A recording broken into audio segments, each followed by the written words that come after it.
Welcome to Mike's Retro Curiosities, where we explore the wonderful world of retro games. Today we're taking a look at The Legend of Zelda: The Wind Waker.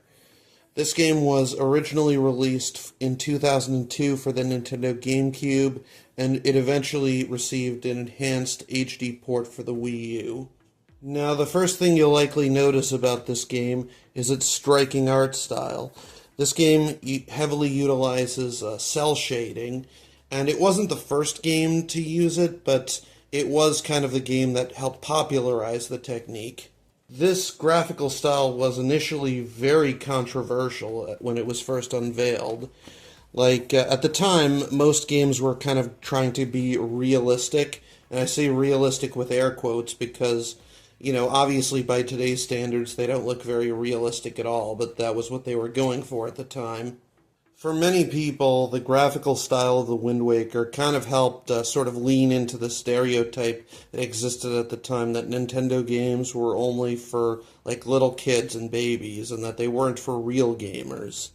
It also didn't help that Nintendo had previously shown off a tech demo of a realistic-looking Link and Ganondorf at one of their Space World expos, and many people had very much fallen in love with that demo. They really had hoped the next game was going to look like that, and so when they got this instead, they were very disappointed, at least initially.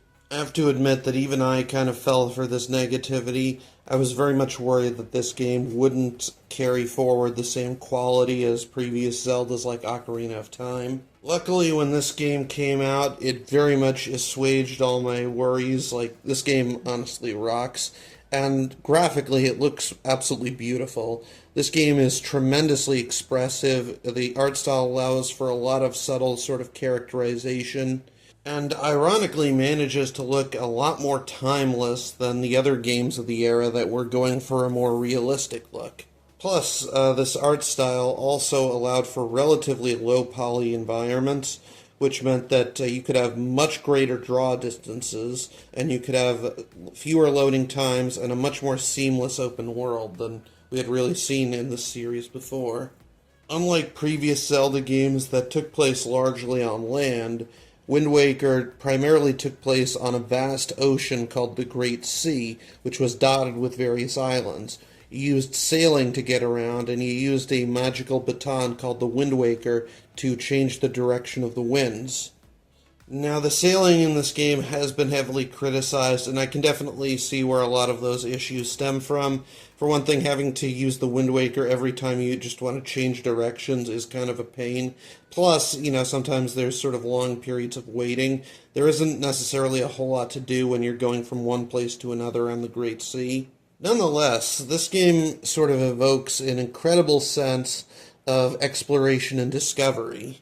There's an incredible sense of going forth into the unknown, not knowing what you're going to find. And if you're just following the story, then you'll probably only encounter a small fraction of the islands in this game.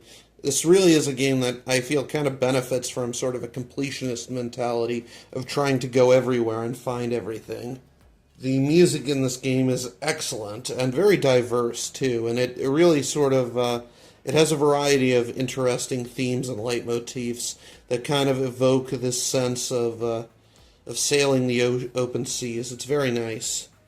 As far as gameplay is concerned, this game sort of really took the fundamentals of the 3D Zelda formula from games like Ocarina of Time and Majora's Mask that most Zelda fans were familiar with at the time, and really sort of perfected and refined them. This game definitely felt a lot smoother than those previous games. Things like combat were a lot better, things like that. Level design and pacing is also top-notch in this game, at least for the most part. There is, of course, the infamous Triforce quest, and if you don't know what that is, what happened is that there was originally going to be a couple more dungeons at the end of the game, but they had to be cut for time, and so they instead created this sort of scavenger hunt across the Great Sea that required a lot of money to really, to actually complete, and it was kind of annoying.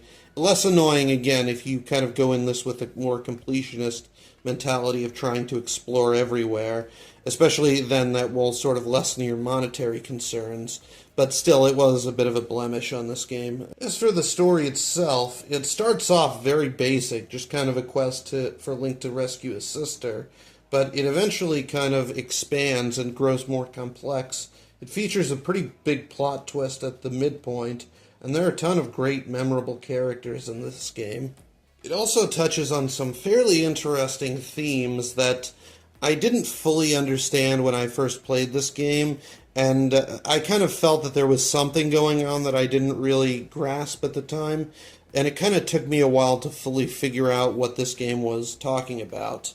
It wasn't until I saw a video essay by YouTuber Liam Triforce that I was able to really sort of comprehend it and sort of put the themes of this game into words, and that this game is very much kind of a clash of generations.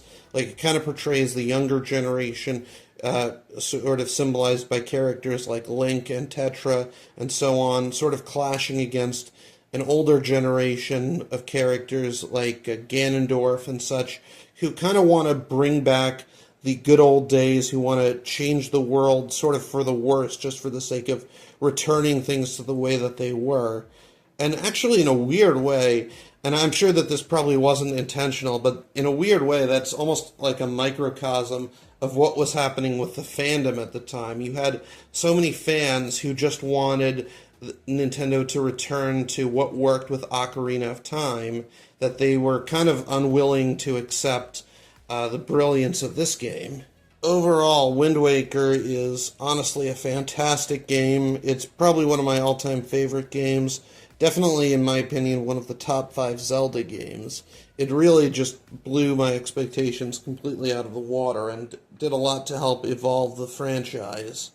It has some flaws, to be sure, but then again, what game doesn't, you know? So I would easily recommend it to just about anyone who likes a good action-adventure game.